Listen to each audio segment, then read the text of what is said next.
Հիմա պատրաստում ենք երրորդ տարբերակը։ Մենք ունենք այստեղ սև բիբար, բահար, համեմի սերմ, սամիթի սերմ, մեխակ և դափնու տերև։ Հիմա մենք վերցնում ենք քիչ-քիչ այս համեմունքները, ծեծելու ենք քարով, որ ավելի լավ ստացվի։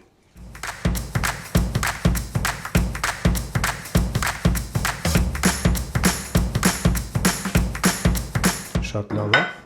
Վերցնում ենք կտորը, ահա, նույն ձև լցնում ենք և էլ ենք պատրաստելու։ Այս կտորները պետք է այսինչ վրա երևան։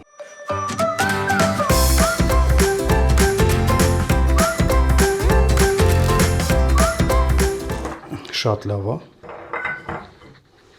Վերջինն ենք լցնում։ Հիմա վերցնում ենք դափնու տերևները, հնարավորինս մանրացնում ենք։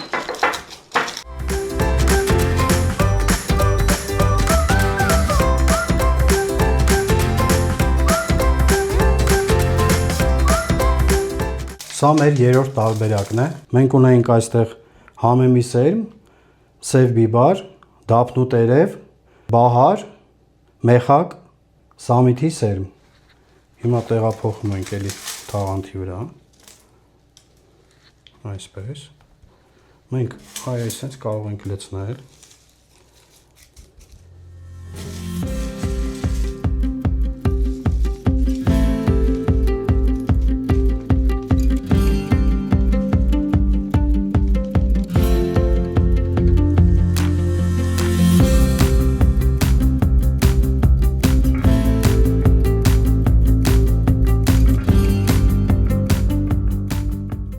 Շատ լավ է։ Երրորդ տարբերակն էր մեկ, թողենք սառնալուն կմնա 3 օր, հետո կկտրենք միասին։